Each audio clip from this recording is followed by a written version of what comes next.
Stands for freedom. Stands for all the men and women that died to give us that freedom. I love them and thank them for doing that for us. But it's just what the American flag stands for. I love my country. Greatest country on earth. My dad was my hero. And he told me, he says, what do you do every morning when you get up? I said, well, whatever I feel like doing, really.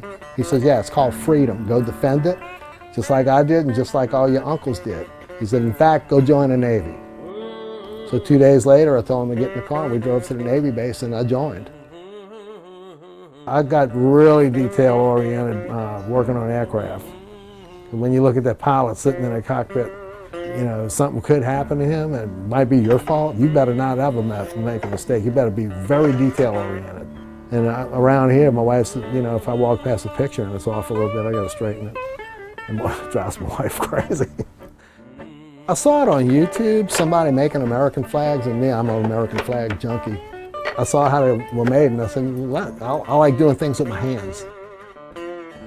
I work at a furniture store and we get a lot of our products on pallets. And I just break them down and use the wood. First thing I want to do is make sure I cut the board straight. That's really important. Each board's different. There's none of them alike. They're not straight. You have to square them off. You have to cut the stripes to the T. You can't leave any gaps in them. I'm concentrating on doing it right.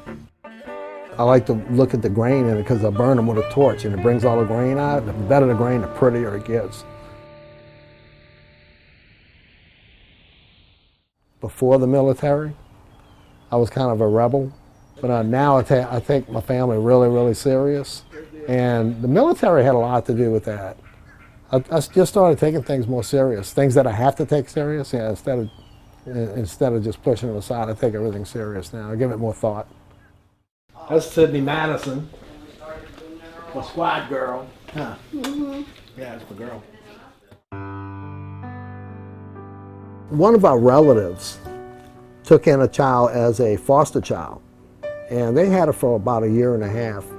And during that time, she was diagnosed with spinal muscular atrophy, which is a life-threatening illness. Your muscles break down over time.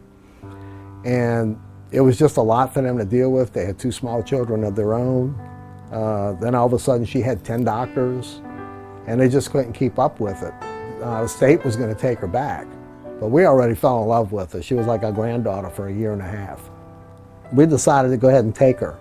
Once a year, there's a big fundraiser for spinal muscular atrophy to find a cure. They already have the treatment, but they have to find a cure. When I found out I could do something to help, yeah, I jumped all over that. I said, man, I never thought about that before. It's perfect. You know, they have a silent auction and they keep the money to try to find a cure for them. And last year I donated a small one. This year I'm donating a big one. Yeah, it's great. It does my heart good. For what I'm doing for my daughter, I'm nowhere near a hero. The only heroes they have the guys that went to defend our country and didn't come back. I consider them heroes. Me, I'm not a hero. I'm just doing something for a child that I think God wants me to do it. And I'm glad he picked me, really, because she's a great little girl. I love you, Pumpkin. So I tell her all the time, I love you, Pumpkin. When I went in the Navy, they kind of polished me up a little bit. And I got out and I was a whole different person. I was more polished. I mean, I knew a lot more. My attitude was a lot different. It did a world of good for me. You know, that's the same thing with a pallet. I mean, look at it, it's a pallet. It's 2x4s with some scrap wood nailed to it, you know. You take it off of there, you refine it, you polish it up, and you make a flag out of it. It's something beautiful, something to hang on the wall and keep forever. If you look around my house and you look in my shop, I got American flags everywhere. I love my country. Greatest country on earth.